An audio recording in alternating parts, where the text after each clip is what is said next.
मित्रों, मैं धनेश्वर महतो। युद्ध विराम हो गया, तो होना ही था। अच्छी बात है, कम से कम निर्दोष हमारे सैनिक, हमारे देश के नागरिक नहीं मारे जाएंगे। इसके लिए धन्यवाद दोनों कंट्रियों की सरकार का। लेकिन सवाल यह उठता है कि यह युद्ध हुआ ही क्यों? क्या 4 बम इधर गिराने के लिए और 4 बम उधर गिराने के लिए, फिल्मी स्टाइल? भाई साहब, मैंने अभी 2 दिन पहले वीडियो बनाया था, तो कुछ अंधभक्त मुझे फोन करके मां बहन करे थे। मैं उनसे पूछना चाह रहा हूं, क्या हुआ तुम्हारे आका का? और क्या भारत अमेरिका के इशारे पे चलेगा? डोनाल्ड ट्रंप ने समझौते की बात कही और उसने घोषणा की, भारत सरकार ने घोषणा नहीं की। तो इसका मतलब क्या कि भारत जैसे देश के ऊपर हुकूमत अमेरिका करने वाला है? अब इसके लिए ये अंधभक्त यशस्वी भव प्रधानमंत्री का नाम देते हैं और उनके जो सांसद हैं, चाटुकार सांसद, चाटुकार मंत्री, ये चाटुकारिता करने के लिए मंत्री बनते हैं और यही चाटुकारिता करने के लिए सांसद बनते हैं, विधायक बनते हैं। थू है ऐसे उस पे। यदि ये सब चीजें हैं तो मैं घोर निंदा करता हूं और शर्मनाक है। भारत कभी भी अमेरिका की बातों में नहीं आया, लेकिन आज देखने को मिल रहा है ऐसा। मोदी जी निमंत्रण प्राप्त करने के लिए डोनाल्ड ट्रंप के भेजते हैं विदेश मंत्रालय को, नहीं मिलता है, बाद में बुलाया जाता है और वहां पे एक हिसाब से जूता मारा जाता है नरेंद्र मोदी को और नतमस्तक होके वहां से आते हैं। इससे लाख गुना, नरेंद्र मोदी से अच्छा लाख गुना यूक्रेन का राष्ट्रपति था, जो ठोका ठाकी सॉलिड जवाब ट्रंप के मुंह पे तुरंत देके आया। वो था मर्द और वो था 56 इंच वाला राष्ट्रपति। ये तो चूहे जितना दिल भी नहीं है नरेंद्र मोदी के पास। ये इसका काम रह गया है सिर्फ ईडी और सीबीआई विपक्ष के ऊपर छोड़ो और देश के अंदर चुनाव प्रचार करो और देश की सारी चाटुकार पत्रकार, जो मैंने पिछले वीडियो में कहा था, बहुत बुरा लगा कि गाली क्यों दे रहे हो। मैं आज भी कह रहा हूं कि जो मोदी की चाट के पत्रकारिता करती हैं, उनके लिए अब जो पत्रकार इतने नीचे हद तक गिर सकते हैं, तो उनसे अच्छा तो बेश्या है ना। इसलिए कि वो कम से कम सीना ठोक के धंधा करती है, लेकिन ये तो अपने पैसे से गद्दारी करने वाला, जिसका काम है देश की जनता को सच्चाई दिखाने वाला और वो पूरे देश की जनता को गुमराह करने का काम करता है, तो उससे बड़ा देशद्रोही कौन हो सकता है? बताइए आप लोग। जो व्यक्ति सच्चाई दिखाने का काम करता है, पत्रकार का मतलब क्या होता है कि सरकार की चाटुकारिता करे क्या? उसको पत्रकार कहते हैं। भाई हमने तो नहीं देखा इतनी उम्र में, मोदी आया है तब से ही यह चीज मुमकिन हुआ है, नहीं तो कांग्रेस की भी सरकार थी, सवाल यही पत्रकार पूछते थे, तो मतलब उसका झूठा प्रचार करते थे। हमेशा सवाल जिसके पास पावर होती है, जिसके पास सत्ता होता है, उसकी चूक होती है तो वहां पे पूछा जाता है। आम जनता भी पूछती है, जिन्होंने उनको मत दिया, और देश की मीडिया का भी जो निष्पक्ष पत्रकार होते हैं वो पूछते हैं।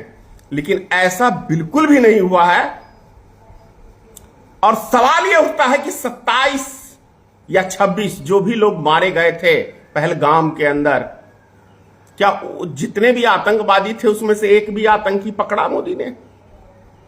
नहीं पकड़ा। जैसे पुलवामा अटैक हुआ, चुनाव का मौसम था, पूरा फायदा मिला। अब ये पहलगाम हुआ, मोदी जी दुबई से जिज्ञासा करने वहां जम्मू कश्मीर नहीं गए। अंधभक्तों, तुम्हारे से सवाल है।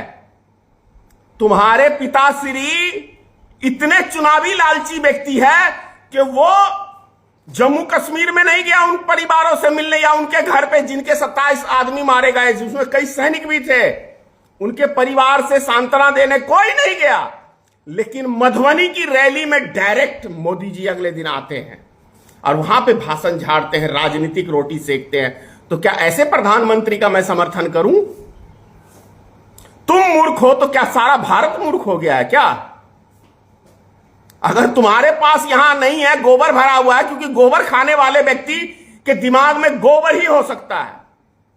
यदि मोदी के आने से गोबर का इतना प्रचार हुआ, गौमूत्र का इतना प्रचार हुआ, तो यदि गोबर और गौमूत्र पी के यहां क्या रहेगा? दिमाग तो नहीं रहेगा, गोबर ही भरा हुआ रहेगा ना। तो तुम्हारे दिमाग में जो गोबर है, उस गोबर को तुम कैसे निकालोगे? मुझे दुख है जिन परिवारों के बच्चे खोए हैं, जिन परिवारों का, जिनकी पत्नियों का सुहाग खोया है, जिसका बेटा खोया है, उनसे मुझे संवेदन है। बहुत दुख है कि नहीं होना चाहिए था। लेकिन मोदी को क्या फर्क पड़ता है? भाजपाइयों को क्या फर्क पड़ता है भाई? वे तो हमला भी इसीलिए हुआ था, मैंने पहले ही वीडियो में कहा ना कि एक फिल्म 50-60 साल पहले बनी थी, जिसके अंदर भारत पाकिस्तान के या जिस भी कंट्री के कहें, दिखाया गया है कि भाई हमारी पब्लिक हमसे बहुत खपा है, दूसरा देश भी कहता है हमारी पब्लिक भी हमसे बहुत खपा है। तो यार इनको कैसे फिर राष्ट्रभक्ति इनके अंदर जगानी चाहिए। तो चलो बॉर्डर के ऊपर 4 बम हम फोड़ेंगे, 4 बम आप फोड़ना, बस सारा देश राष्ट्र के समर्पित हो जाएगा। तो बस सारा देश एक मत हो गया था। मैं समर्थन नहीं, मैं सहमत नहीं था, क्योंकि मैं जान रहा था ये रिजल्ट ही आने वाला है। क्योंकि मोदी सिर्फ राजनीतिक करता है, सिर्फ राजनीतिक करता है। भारतीय जनता पार्टी सिर्फ राजनीतिक करती है। आरएसएस के लोग जितने हैं वे सिर्फ सत्ता के लिए हैं। आरएसएस से जुड़े हुए लोग, उनको कोई राष्ट्रभक्ति, देशभक्ति, इनसे कोई लेना देना नहीं है। देश की संपत्ति पे इनको कब्जा करना है, देश का सारा सिस्टम पे कब्जा करना है। और अमेरिका की जैसे इन्होंने आजादी के समय में अंग्रेजों की गुलामी की थी आरएसएस ने, तो यह प्रमाण हो गया कि अमेरिका की गुलामी आज भारतीय जनता पार्टी की टीम ने किया है। क्योंकि जो घोषणा भारत सरकार को करनी चाहिए थी, वो अमेरिका के राष्ट्रपति डोनाल्ड ट्रंप ने किया है। क्या मैं गलत कह रहा हूं? बताइए आप लोग। अब सोचिए, ये यही अमेरिका है 4 दिन पहले जिसने भारत के नागरिक को जंजीरों में जकड़ के सैनिक जहाज में पंजाब एयरपोर्ट पे छोड़ के बैरो, वहां भी नहीं उसकी हथकड़ियां खोली गई थी, वो हथकड़ियों के साथ ही उतारे गए थे।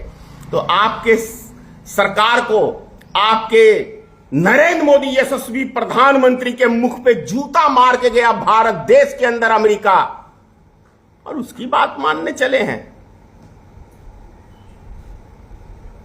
इतना घटिया, इतना गिरा हुआ प्रधानमंत्री ना भारत में पहले कभी बना है और ना कभी बनेगा।